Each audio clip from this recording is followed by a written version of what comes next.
meningkatkan status terkait dengan dugaan pasal 359 dan 360 KUHP tentang menyebabkan orang mati ataupun luka-luka berat karena kealpaan, dan pasal 103 ayat 1 junto pasal 52 Undang-Undang Nomor 11 Tahun 2022 tentang keolahragaan. Berdasarkan gelar dan alat bukti permulaan yang cukup, maka ditetapkan saat ini 6 tersangka sebagai berikut. Yang pertama, Saudara Insinyur AHL, Direktur Utama PT LIB.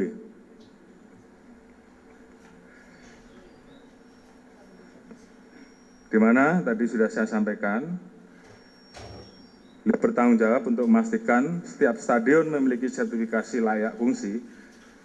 Namun pada saat menunjuk stadion LIB,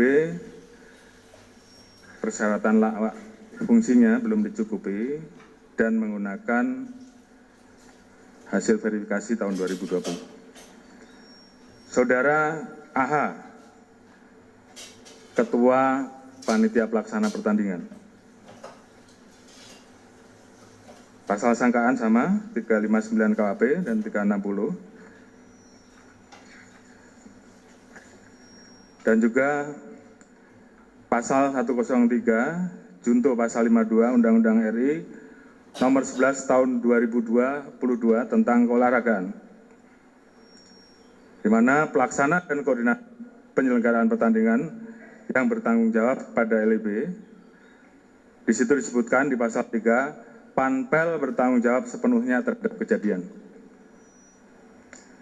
Ditemukan tidak membuat dokumen keselamatan dan keamanan bagi penonton stadion, sehingga melanggar pasal 6 ayat 1 Regulasi Keselamatan dan Keamanan. Panpel wajib membuat peraturan keselamatan dan keamanan atau panduan keselamatan dan keamanan. Kemudian mengabaikan permintaan dari pihak keamanan dengan kondisi dan kapasitas stadion yang ada, terjadi penjualan tiket over capacity. Seharusnya 38 penonton, namun dijual sebesar 42.000. Kemudian yang ketiga, Saudara SS selaku security officer.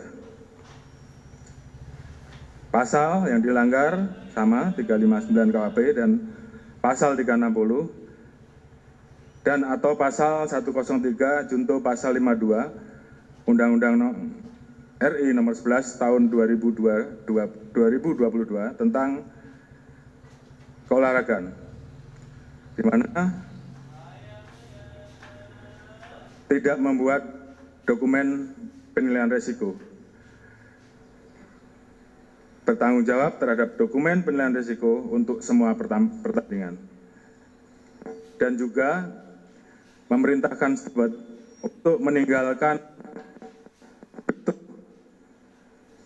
gerbang pada saat terjadi insiden, di mana sebenarnya steward harus standby di pintu-pintu tersebut, sehingga kemudian pintu tersebut tentunya bisa dilakukan upaya untuk membuka semaksimal mungkin. Karena ditinggal dalam kondisi pintu terbuka masih separuh, dan ini yang menyebabkan penonton berdesak-desakan. Kemudian Saudara Wahyu SS, Kabak Polres Malang, melanggar pasal 359 KUHP atau pasal 360 KUHP. Yang bersangkutan mengetahui terkait adanya aturan FIFA tentang penggunaan gas air mata. Namun yang bersangkutan tidak mencegah atau melarang pemakaian gas air mata pada saat pengamanan yang dibawa oleh personil. Kemudian Saudara H dan ketiga Yon Brimopolda Jatim. Yang bersangkutan memerintahkan anggotanya untuk melakukan penembakan gas air mata. Saudara BSA, Kasat Samapta Polres Malang. Pidana sama, pasal 359, pasal 360, yang bersangkutan juga memerintahkan anggotanya untuk melakukan penembakan gas air mata.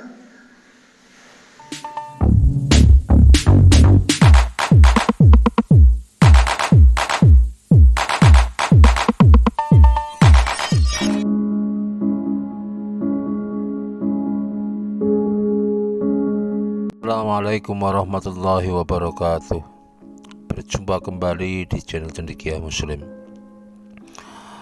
Teman-teman sekalian, itu tadi konferensi pers dari Mabes Polri yang disampaikan langsung oleh beliau Bapak Kapolri Jenderal Listio Sigit ya, terkait dengan perkembangan tragedi Kanjuruhan ya, setelah beberapa waktu yang lalu meningkatkan status dari penyelidikan menjadi penyidikan.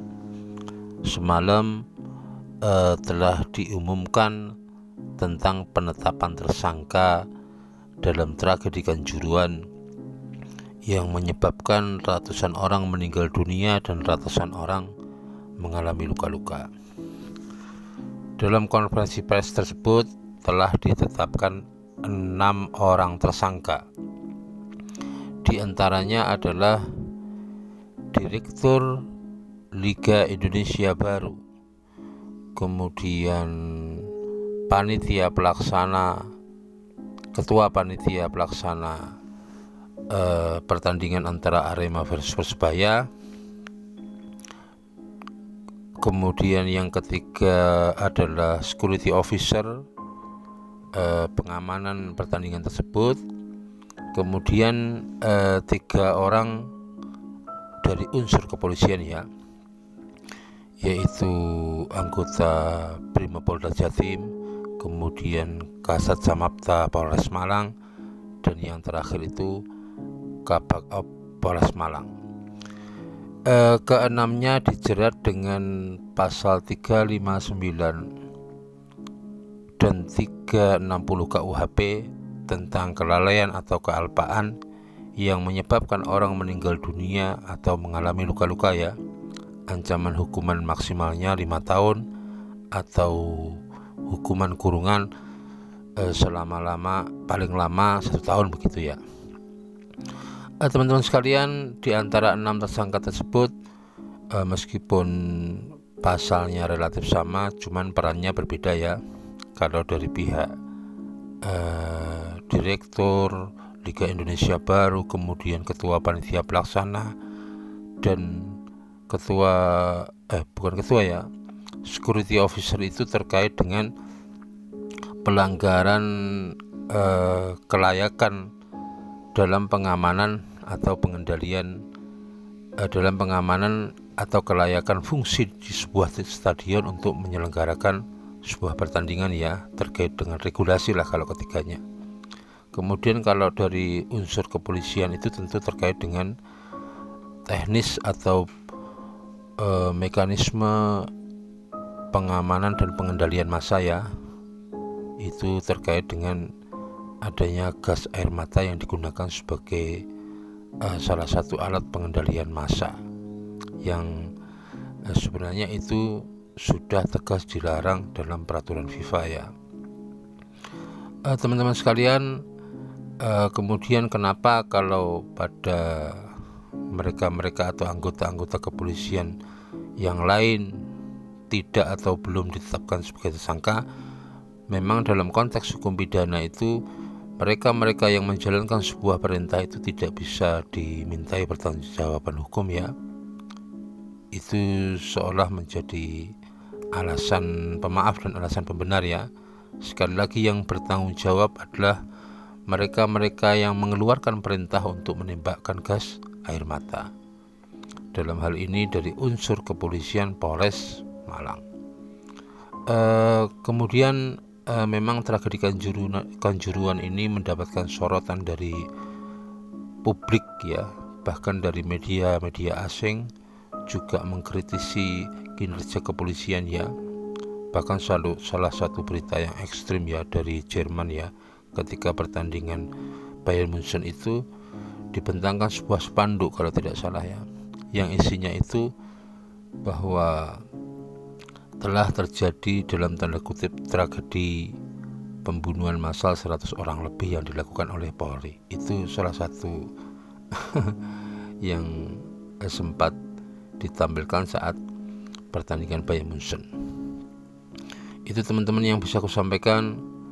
Semoga semuanya ini menjadi satu bahan evaluasi bersama, baik supporter maupun keamanan, kemudian pihak-pihak lain yang dituntut untuk menjalankan regulasi sesuai dengan peraturan ya. Memang kalau kerusuhan sepak bola ini meskipun tidak bisa kita benarkan, tetapi sesuatu yang lumrah ya. Makanya kritik tajam itu tetap pada bagaimana prosedur pengendalian massa yang dilakukan oleh aparat keamanan ya. Kalau peristiwa Arema ini kita bandingkan dengan yang terjadi di pertandingan antara Persib dan Perserui beberapa tahun yang lalu, kalau tidak salah di tahun 2017 atau 2019 ya, ada kerumunan supporter yang turun ke lapangan, tetapi tidak terjadi seperti apa yang terjadi di Kanjuruhan ya, tidak ada korban jiwa. Itu membuktikan bahwa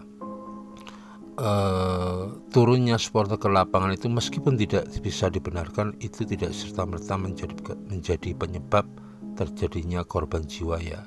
Ada dua peristiwa yang hampir sama tetapi efeknya berbeda. Dan yang disoroti oleh publik ini adalah kinerja aparat keamanan, fokusnya pada itu ya.